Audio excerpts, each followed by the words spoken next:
क्या हुआ? जब केदारनाथ धाम के पास मौजूद एक गुफा में मिले महाभारत के वो दिव्य अस्त्र जिनसे लड़ा गया था विनाशक युद्ध, जिसे देखकर हर किसी की रूह कांप गई। केदारनाथ, जहां भक्त भगवान शिव के दर्शन को आते हैं, वहीं कुछ खोजकर्ता और पुरातत्वविद हिमालय की उन्हीं घाटियों में छुपे उन रहस्यों को ढूंढने जाते हैं जो आज भी समय के परे जीवित हैं। बहुत कम लोगों को पता है कि केदारनाथ और त्रियुगी नारायण के बीच की पर्वतीय श्रृंखला में ऐसी कई गुफाएं मौजूद हैं जिन तक आज भी आम आदमी नहीं पहुंच सकता। इन गुफाओं के बारे में शास्त्रों और पुराणों में वर्णन है कि यहां महाभारत काल के दिव्य अस्त्र छुपाए गए थे, विशेष रूप से वे अस्त्र जिन्हें आम मनुष्यों से दूर रखना आवश्यक था।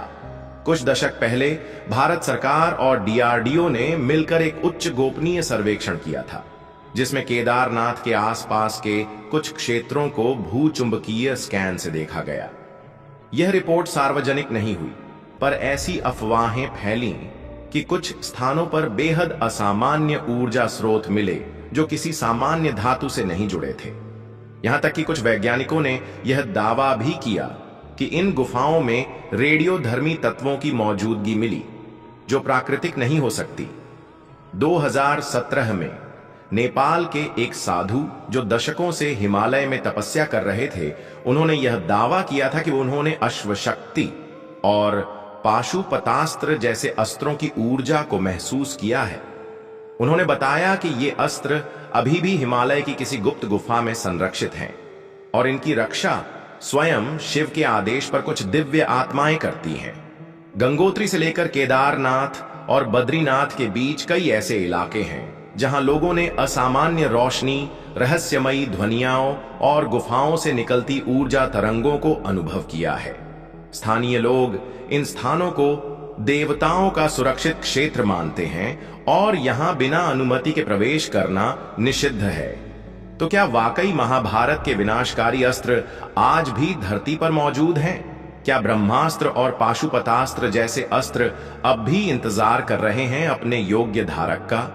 और क्या यह गुफा कोई साधारण स्थान नहीं, बल्कि एक ऐसे रहस्य का द्वार है जिसे जानना आज भी वर्जित है? जानेंगे सभी प्रश्नों का उत्तर, परंतु आगे बढ़ने से पहले भगवान शिव के सच्चे भक्त इस वीडियो को एक लाइक करके कमेंट बॉक्स में सच्चे दिल से हर हर महादेव जरूर लिखें।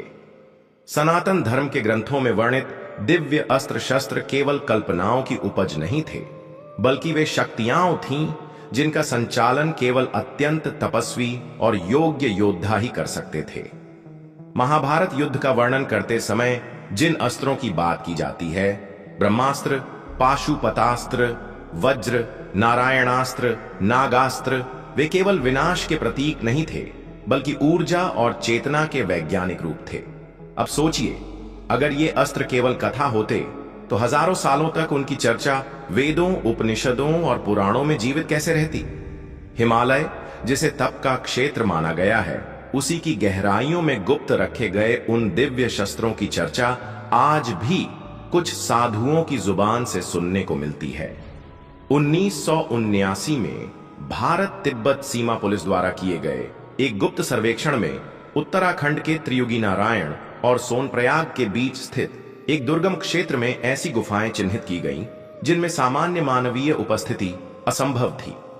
इन गुफाओं के भीतर ऐसी धातुएं मिली जिनकी संरचना अब तक झांत किसी भी मानव निर्मित अस्त्र से मेल नहीं खाती। एक साधु, जिन्हें लोग भैरवनाथ बाबा के नाम से जानते हैं, उन्होंने एक बार बताया कि उन्होंने 12 वर्ष की कठिन साधना के बाद एक ऐसे द्वार के दर्शन किए जो सामान्य पत्थर की दीवार नहीं, बल्कि किसी अन्य आयाम का प्रवेश द्वार प्रतीत होता था। उनके अनुसार उस गुफा में पहुंचते ही शरीर का तापमान तेजी से गिरने लगता है, कानों में अजीब सी गूंजती हुई ध्वनि सुनाई देती है और पूरे शरीर में झंझनाहट दौड़ जाती है।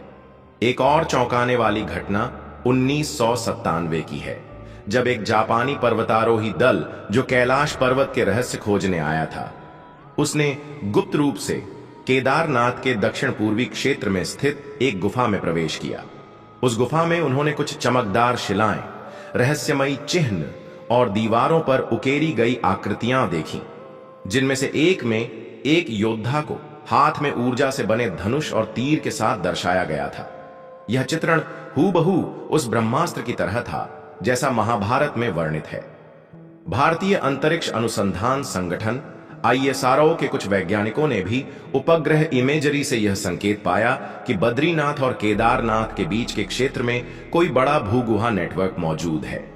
लेकिन जब इस पर अधिक कार्य करने की योजना बनाई गई तो मौसम की बाधाओं और कुछ अज्ञात घटनाओं के चलते उसे रोक दिया गया। स्थानीय पंडितों और पुरोहितों का मानना है कि जब महाभारत का युद्ध समाप्त हुआ तब भगवान श्री कृष्ण और भगवान शिव की अनुमति से पांडवों ने उन सभी दिव्य अस्त्रों को हिमालय की गुफाओं में समाधिस्थ कर दिया था। पाशुपतास्त्र जैसे अस्त्रों को उपयोग करने के लिए केवल मंत्र ही नहीं बल्कि आत्मिक चेतना का विशिष्ट स्तर चाहिए होता है। इसीलिए उन अस्त्रों को साधारण मनुष्यों से दूर रखा गया।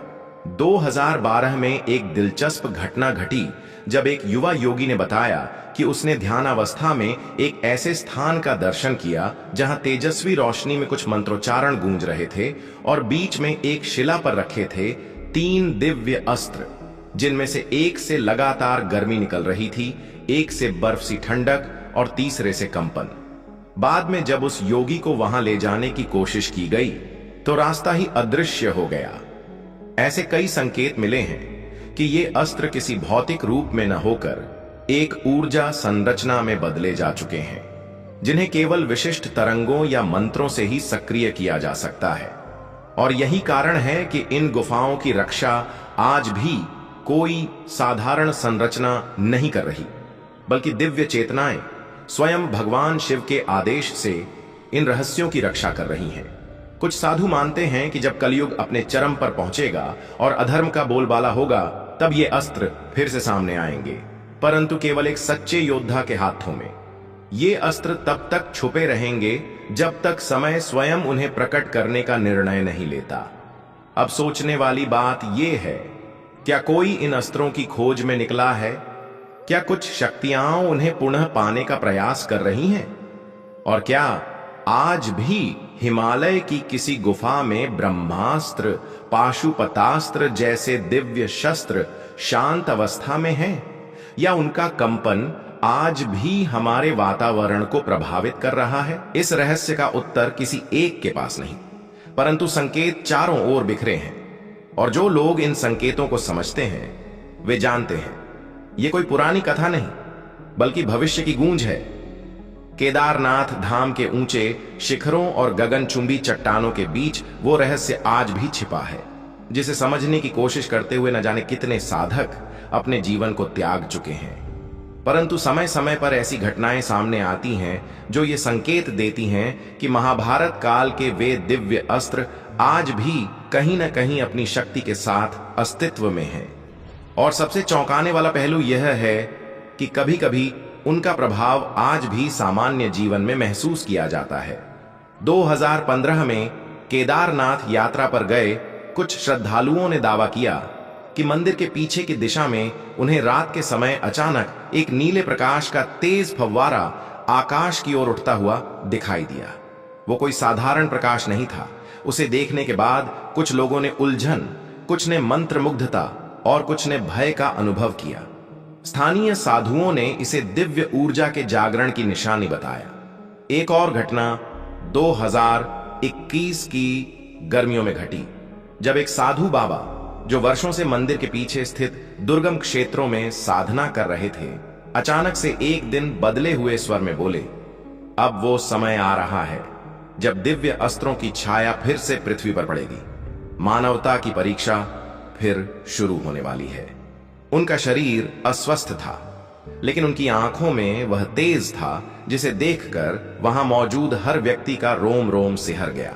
कुछ पुरोहित बताते हैं कि हर बार जब केदारनाथ मंदिर में विशेष रुद्राभिषेक होता है तो मंदिर के एक खास कोने से एक कंपन सी महसूस होती है, मानो जमीन के भीतर से कोई ऊर्जा बाहर आने को तैयार हो। कई बार मंदिर में पूजा करते समय धूप या अग्नि की लौ एकदम से लहराने लगती है, जैसे कोई अदृश्य शक्ति उसके चारों ओर घूम रही हो। 2018 में एक युवा साधक जो पहले एक वैज्ञानिक था और अब पूरी तरह तपस्या में लीन है, उसने कहा कि ब्रह्मास्त्र जैसे अस्त्र ऊर्जा के बीज होते हैं, जिन्हें जागृत करने के लिए केवल मंत्र ही नहीं बल्कि आत्मा का विशुद्ध होना भी अनिवार्य है। और अगर कोई उन्हें अनधिकृत रूप से छूने की कोशिश करे तो या तो वह स्वयं भस्म हो जाए या उसका मानसिक संतुलन टूट जाए। ऐसे ही एक चमत्कार की बात लोग आज भी करते हैं, जब एक विदेशी शोध दल जो केदारनाथ के पास गुफाओं में वैज्ञानिक खोज कर रहा था, वह अचानक अपने कैमरे, यंत्र और मानचित्र वहीं छोड़कर रातों रात गायब हो गया। उनके किसी सदस्य ने 2 साल बाद अपने देश लौटकर बस इतना कहा, वहां कुछ था जो हमारी समझ से परे था। वो कोई साधारण गुफा नहीं थी, वो जीवित थी। और यही है हिमालय और केदारनाथ की वास्तविकता, जहां हर पत्थर में शक्ति है, हर गुफा में चेतना है और हर रहस्य केवल उन लोगों के लिए है जो विनम्रता से उसकी गोद में सिर झुकाते हैं। महाभारत के दिव्य अस्त्र अब भी शायद वही हैं, हिमशिलाओं में समाये हुए, ब्रह्मांड की गति के साथ एकाकार होकर प्रतीक्षा में उस दिन के लिए जब फिर से धर्म की रक्षा के लिए उन्हें पुकारा जाएगा। अगर आपको हमारी यह कथा रोचक लगी हो तो वीडियो को लाइक करें, चैनल को सब्सक्राइब करना न भूलें और कमेंट में जरूर बताएं कि क्या आप मानते हैं कि ब्रह्मास्त्र जैसे अस्त्र आज भी हमारे बीच किसी रहस्यमयी गुफा में मौजूद हैं। अगले रहस्य तक नमः शिवाय।